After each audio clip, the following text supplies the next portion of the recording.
Hello, I'm Jim Cuno, President of the J. Paul Getty Trust. Welcome to Art and Ideas, a podcast in which I speak to artists, conservators, authors, and scholars about their work. Everybody who came here, they were reborn again here. For that transitory period, they were not themselves. That is why that architecture here is of great significance. In this episode, I speak with B.V. Doshi, close colleague of Swiss-French architect Le Corbusier, in the second of a two-part series on modern architecture in India.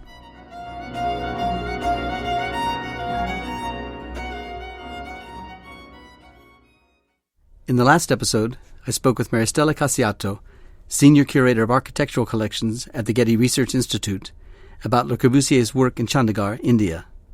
In this episode, I speak with the architect Balkrishna Vitaldis Doshi, known by everyone as Doshi, about his time working with Le Corbusier, first in Le Corbusier's office in Paris and then in India, supervising projects in Ahmedabad. At nearly 90, Doshi heads an architectural studio called Sangath, which is located off a major road in western Ahmedabad. We met in his office, where Doshi's colleagues were coming in and out, stopping at times to listen to our conversation and joining us for tea. I started by asking about how he came to work with Le Corbusier. My life has been full of chances. So I left JJ College from Bombay, which I did 3 years and left halfway, went to London for a RIB exam. And there I, by chance, heard about the Siam Congress in Hoddesdon. That was in 1951. And there somehow I managed to get in to the Congress because I was neither a student nor a registered an architect. But then I met there Samper, who was then, Corbusier was doing Chandigarh. So Samper and I started talking about it, and then I asked him whether I can work with Corbusier. So he said, you write a letter in handwriting. So I wrote. And then I got a job there. So it was like a stagiaire. I was there as a training or assistant or whatever you call him. And so I went there in 51. I did not know French, neither I knew anything about Corbusier. Neither I was a graduate. And so I worked there with him for 3.5, 4 years. On what projects? On Chandigarh projects? I worked on the Chandigarh's Governor's Palace towards the last phase. And before that I worked on the Shodhan Villa, which is very well known. Yeah, here in Ahmedabad. Yes, then Villa Sara, the Milona's building, which you must see, called Atma. And then I worked on the Governor's Palace in Paris. Yeah. And all of these projects you were working on at this point in Paris. You weren't here in India. Corbusier only stayed, yes. So it was my learning. Then I came to Chandigarh, and then I came here to supervise the buildings. We went in Chandigarh yesterday. We were at the Capitol Complex. So we saw the great buildings that were built, but we also saw the space that was left where the Governor's Palace was meant to be. That's right. So you worked in Paris on the Governor's Palace project. Were you in Chandigarh at some point working on the buildings as they were being built? I was appointed and I went there and spent 3 weeks with Corbusier, and I worked with him on the Governor's Palace, elevations and what. But I did not like the atmosphere. So I said, I don't want to stay here, I want to go. So he says, you go and look at the buildings which you have designed. So I came here to supervise the buildings and complete the buildings. In Ahmedabad. There were 4 buildings of them. One is the Sarabhai house, other one was the old Shodhan house, that is Hati Singh house. Then the Milona's building and the museum. What was the ethos like? What was it like to work in the office of Corbusier in Paris? Well, it was an international office, and also Corbusier at this point of time was of a different world. He was thinking about the other world, which I don't think he was talking before. What do you mean by that? Well, a country with great civilization, country with economic stress, independent, a mandate to do something new here, let people know what you can do. So challenges of creating for a post-independent country of a great history. So how does one do that here and then work out the kind of life that is required here? That's how he came to idea of the breath of brute. So concrete, cement, steel, low technology, but a lot of skill and a lot of talent, engineering and others. So he had a total freedom to do what he wanted to do, and I think he saw the traditional architecture and he saw those buildings which were without doors and windows, verandas, mostly open spaces, the old historical buildings. And I think it must have got him idea that here is a place which has beauty, great aesthetics, the clothing, the kind of animals, birds. We live in a complete ecosystem. For us, there is no distinction between an animal or a bird flying into the house and ourselves. It may make the things dirty, but you love them for what they are. I think that whole connection for him must have affected a great deal. And then the way lifestyles were, very frugal lifestyle. What was it like when Nehru embraced the project? How exciting was it for you as a young architect to know that I had no idea at all. It was excitement only. Because neither I had any background of modern architecture. Because I studied in Bombay for 3.5 years, and that was even not a very serious study. So from there I am landed into London to appear for the RI examination. So that was the first time I see a country where there is colleges, schools, libraries and architecture. And then I jump into Corbusier's office where I see a Panamanian, Colombian, Chinese, Chilean, all kinds of people were there working. So you found multinational cultural people, but who had graduation and an experience. And I was completely raw.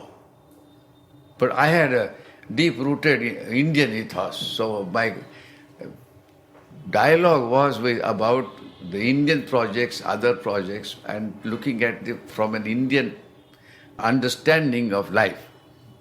Did Corbusier talk with you a lot about that? Yes. He was with me almost every day for a couple of hours, sitting with me, drawing on the Milliners and the Shodhan House and the other building. So we talked about life, lifestyle, India, his way of staying in India, how he found India. I think somehow I managed to pick up things, because I was raw. My advantage was that I knew nothing. Can you tell us about the process by which Corbusier was chosen to be the architect for the city planning of Chandigarh? That was Prime Minister Nehru's idea because Punjab was being carved out as a new country with a separation, and therefore they had to build a new capital. So 3 or 4 people from the government office went to London and Europe, and they wanted to find out architects, who can be doing this. And in that interview, they met Maxwell Fry and Jane Roux. And I think they mentioned to them that why don't you go to Corbusier? And initially Corbusier was reluctant, but finally agreed. And that is how then he landed in India. But my feeling is that when he came to India and before, he had some inclinations about what really India is. For example, if you look at Robert Delaunay and others' paintings, and then you see Rousseau's paintings. So Delaunay came here to India, his wife, because I met Sonia. So when they were talking, they said we were talking to Rousseau about Henri, that how India is. So he was thinking about the snakes and tigers and wild things and all that. And he says that is what influenced them. But that was really the kind of life that people talked. I also talked to Xenakis. Xenakis was my very close friend in Corbusier's office. The composer Xenakis? Yes. We became absolutely close. So we stayed in a hotel together before he got married. Then I used to stay with him. He came here to stay. So he was the one who spoke English in the office. And an engineer of a very high sensitivity. But then I learned about the Greek and the music and other things. So my exposure there was of a different kind. When you have no idea, you are fresh to interpret your way. And I think when I had no idea about modern architecture, for example, I met Lubetkin. During Corbusier's time, he did the High Point. He also did the zoo and whatnot. So I met him because another architect from India had gone to Harvard and he had gone on his way to Kanvinde, who was from Delhi. So when I left from here, he told me, why don't you meet Lubetkin? It was the first time I saw in his office and then with his partner those high-rise buildings, made for workers, proletariats. So he was really my man talking about something else. Well, what role did Gautam and Gira Sarabhai play in bringing Corbusier to India? They were the primary. Basic role was to really talk to Kasturbai Lalbhai and others to say that why don't we invite Corbusier here? And so when he came here, Corbusier got 4 jobs in one day. In Ahmedabad? Yes. In one day? The same family. Those were 2 houses and the Mill Association, Owners Association? The first was the museum. So the museum was for the Ahmedabad Municipal Corporation. The chairman, the president of the corporation was Kasturbai's nephew. So he said, yes, we would like to have Corbusier do the museum called Sanskar Kendra. Only the one part is built, and that is why the Chinese Juichi had written you a letter for the grant for that museum. We had restored that building once, about 20, 30 years ago. Now the building is in shambles, absolutely in horrible condition. But it's one of the most beautiful buildings because when Rogers came to Corbusier's office, Ernesto Rogers from Milan, he said, this is like Leonardo da Vinci's proportions. So I used to overhear these things. So then you understand what proportions are, what buildings are. So I know that Corbusier designed 3 museums that are quite similar in Chandigarh, Ahmedabad, and in Chandigarh Tokyo. The first museum was in Ahmedabad, the growing museum. Only one part is built. Then there was an amphitheater and there was a theater, so I made a Tagore theater there. Yeah, it's very beautiful, your theater. That the one which is the other side, It's now mutilated because it's not the same from inside. It's completely changed. But otherwise, that was the building I designed. But Corbusier's building was there. That is how I came, and I was here for that. Then the same president's cousin was president of the Milonas Association. So he says, we would like to have an office. And he also wanted to have a house for himself, which was the Surottam Hathi Singh's house, which Shodhan's house. Yeah. And so that is how he gave him the house, the office, the museum, and then his cousin, Sarabhai, she says, I also want to have one house for myself. So in one day, Corbusier got all these commissions. And then I wrote an article on it. There I have written how Corbusier of 1929, in his book when he writes about 4 principles of architecture, the meandering and the cube and the void and the cube which is completely changed. So I wrote on that of how that was reinterpreted by him in Ahmedabad and then how it has affected the buildings in Chandigarh. So I gave a talk in Chandigarh about this. So the first museum Corbusier built was here in Ahmedabad, and then he reprised that design in Chandigarh and Tokyo. What was he thinking of, and what was the basic principle for him of a good museum? Actually, the best thing about the museum here was, I think, for the first time, what you can call an indigenous but highly sophisticated technology which was totally sustainable.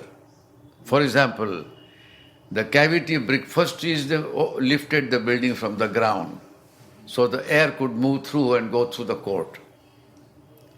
Second, the periphery is all covered with a cavity wall. So there is an insulation, but there is a trough which is now broken. And that trough had creepers. I had planted creepers there. So it was a green box, what we talk today. Mm-hmm. On top, there is a service floor, and on top was the hydroponics. So you had tomatoes and everything else to be planted there. And this is how that building was conceived. And it was going to catch its own rainwater. Yes. And that rainwater would then feed the plants, and the plants would grow on the building. Plants would grow on the building and something will grow on the top which can be used, as a nourishment to people around. And it was, only the light was coming from the skylights. But the service floor was something else which he talked about as a servicing of the museum with lighting and other equipment, etc. And eventually you can put even air conditioning. We were there just earlier today, and there wasn't much light coming into the museum. It was quite dark inside, and it seemed to us that the original light scheme that would have brought natural light into the building was compromised by recent additions to the building. What was his thought about light? I don't think there is any addition, but the skylight was from the side, and mostly they were electrical illumination light. And then there is that light where the double height is, and you have a mezzanine floor. So there were the windows which are open. So he was developing his thoughts about how to bring and control light, natural light, into the museum. And he was changing his mind from Ahmedabad to Chandigarh. Whether he was thinking or developed or not, because he was always doing things differently. Here he thought about the hot climate and hot temperature, which was his priority. So I think if one looks at it, that what is the priority that haunts you, then that is what affects, the design decision, the main decision. Like Tokyo has very different lighting system. And the setting of the museum in Ahmedabad within a park, a garden. So you'd have to walk through the garden. It was supposed to be the cultural center of Ahmedabad. It is called Sanskar Kendra, cultural center. On the river bank with a huge area where he had an amphitheater, he had another magic box, then he had workshops, he had a craft center, and then he had places for people to come and gather. So it was not just a building of one building. It was a complex. But only the museum was built? Only the first part of the museum was built. Even the extensions of anthropology and science and others, the building which were never done. And was the building built with a particular collection in mind? Did the collection precede the building? There was no collection at that time. And the collection that you see today, the Sarabhai Museum and others, that is a private collection. But the people were involved the same. Actually, important thing is at that time, Ahmedabad had the leadership, almost like the Medicis of Florence. And those were the Sarabhais and the Sodabhas? No, there was Sarabhai, there was Kasturbai, there were other families, and the city was being managed because even one of them was also the mayor of the city. And the city had this kind of an idea. So it was like the period of enlightenment. That's how I was given that job of the IIM. IIM, the Institute of Management. Instead of Khan, Louis Khan. So I was teaching at Penn. And I said, I would like to have Khan come there and do it, and I will assist him. So I became his associate only because I wanted to see that his buildings are realized. And only way he could come, because I tempted him to say that Corbusier is also here. So you come and do the building. So that building is built, or that complex is built, the Indian Institute of Management, in the 1970s, correct? 1962 we started. You started building into or designing into? Yes, that was the time it was commissioned, then work started maybe 63, 64. So the Corbusier projects were just 10 years old at that time? Yes. And when Louis Kahn came, did he spend a lot of time looking at the Corbusier projects? Yes. And I think one doesn't have to look intensely if you are highly intuitive and talented. So I don't think, that Khan had to see so much in detail like a student. I think the whole idea that this was a free space. I mean, Milona's building is one of the most remarkable buildings even today because there are no windows, no doors, nothing. I even did not do the main door. This is the Mill Owners Association. You go there, you don't know where the building is. I mean, a non-building or a building. Sarabhai House is the most important architectural masterpiece because it is non-architectural. Simple walls and a barrel vault. And the facade is completely closed. You don't even express. what is inside. Did the Sarabhai house succeed or precede the mill owners at the very same time? Yeah, because they're very different looking structures. No. They were all different. 4 buildings going on. Jahul house was going on, and then Ronchamp came. So you can imagine that all these buildings came a little later and after, but during the same time. The whole idea is that does an architecture has a form which is defined by theory? By theory, yeah. Is it defined by theory, or it is convention, or it is something which is rooted in the place? And I think that question is not asked today even. So you were in charge of Corbusier's office here in Ahmedabad during those building projects? Yes. How did you communicate with him? He came twice a year only. How much time then did it take for you to send a letter off to Paris to get an answer back from Corbusier? Maybe 3 weeks, 2 to 3 weeks. Were you free to... The work was slow, yes. I was free because all the furniture there and the building, mill owners and others, I designed many things. I was in charge of the building in Paris, so I took a lot of decisions. And the furniture that I designed, he approved. When I see that building, I think of the Carpenter Center in Cambridge. Is that about the same time? This is before. Mill owners is first. Yeah. Yes. And it was an idea that this ramp that would proceed up to the building, through it and down the other side. The reason is very simple, that if you're on the road and the road has a big plateau and then the river is something like 5 meters down below, you don't see the river. The only way you can do is by going up, arrive, and then suddenly the whole vista is opened.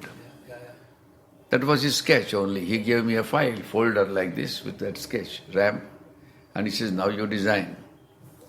There was no program. Did you and Generé talk to each other often? Generally, whenever I went to Chandigarh, I talked to him. Yeah. But he was working just hours away from you in Chandigarh. But it was very difficult to reach there. You go by train. How long did it take? Overnight, I would go from here to Delhi and then Delhi to Chandigarh. So 5 hours from Delhi to Chandigarh. Did you spend a lot of time with Generé in Chandigarh? Was it helpful to I you? only went there when Corbusier was there. And when he was there, did he always come to Ahmedabad? No. He came only few times. Were you pleased with the quality of craftsmanship on the buildings here in Ahmedabad when you were building them? Yes. It was all local craftsmen and local designers and engineers? Yeah. Yes, absolutely. Actually, the whole thing is very rough.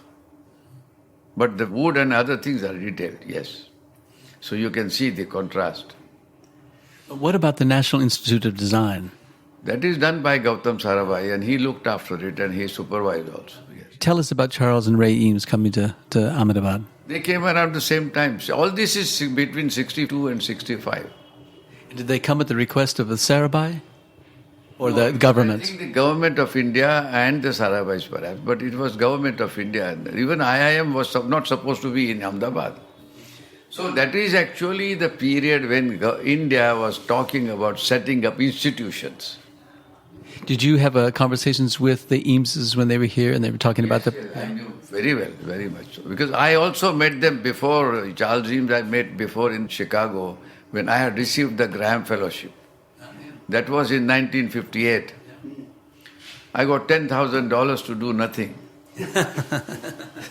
Just to spend, go whatever you want to do. But when they were here, were they talking with you about the kind of architectural curriculum you thought might be helpful to future architects, or were they importing to India their own ideas about... No, I think you must see that suppose you or we go now to Africa or some other island, and do something there. I think we would not think about what we know. I think it's a chance to discover yourself again. So I think everybody who came here, they were reborn again here. For that transitory period, they were not themselves. That is why that architecture here is of great significance.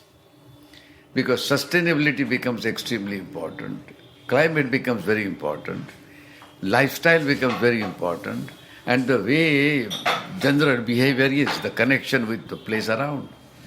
And I think that's how civilizations have happened. So theory and books, are meant, for academic world where the world is going on in production line. But the other place is that you discover something what is relevant to you with what you have.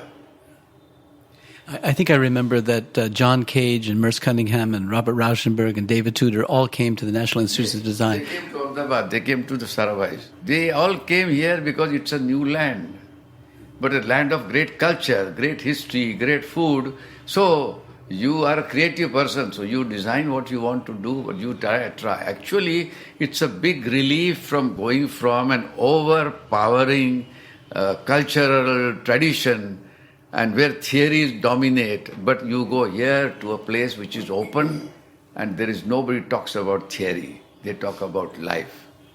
They talk about sustainability. They talk about joy and celebration. Tell us about Louis Kahn and his time in Ahmedabad. Actually, when Louis Kahn came, very strange. I was teaching there, so he when I first taught, and in Philadelphia in 1960, all the professors after my talk, we had dinner together, in which Kahn was there also. And Macaque was there, Kahn was there, Michel was there, and Perkins was there. Perkins was the dean. So he did not come, but they all came, and then they were curious about knowing, because Macaque was talking about landscape and Islamic architecture and Islamic landscape. And Kahn wanted to know something about what Corbusier is doing there. So they were very curious. And it was the most exciting period because they are asking me questions which I had not thought of. But to me, they were connected. Because I was experiencing what Corbusier was doing here. Like if you say that you have a building which is non-air conditioned, non-climatized, and a building which is open and the wind goes through and the birds go through, where is that theory? What are we talking of architecture? I mean, this building would not happen unless I was free myself. It was this building in 80s I did. It was the first time I thought that I have now crossed that threshold of what my guru had taught me. And by this building, you mean the building we're in right now, your offices? Yes, because the journey itself is like what he would talk about. The meandering route, you come through that, the journey to arrive. And then what he talked about, the light, you get like this light. Look at the kind of quality of light you have. And it changes when the monsoon comes here. Clouds, I know clouds from here. I know the day. By the changing of the light. Yes, and this is also, you can see the way it is. It's not made in the normal structure. It's really biological, organic, sustainable building in which you discover yourself anew every time. And actually that's India. India is a place where you become more aware when you cross the road. First time you know that you have to see with your eyes and turn your head. Normally you would walk through, change your legs, change your speed, hear the sounds, you don't know what is happening for a minute. And I think that's what this culture is. Did you have these kinds of conversations with Louis Kahn? Yes. I used to teach in Philadelphia for 22 years, I taught. So every time I would go there, I would meet him the day I would arrive. From airport, I would meet him straight. And then leave from his office almost. And most of the time, we would be together in the evenings and afternoons and whatnot, dinners. We became very close family. So I was very privileged.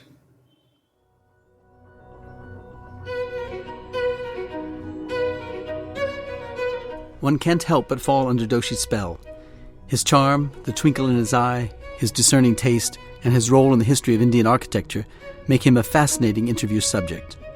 For the past 70 years, he has been at the center of modern architecture in India, creating forms and structures admired for their sensitivity to the needs and character of the local context. It is for this reason that his designs are said to provide one of the most important architectural models for modern India, and, it could be argued, for architecture everywhere.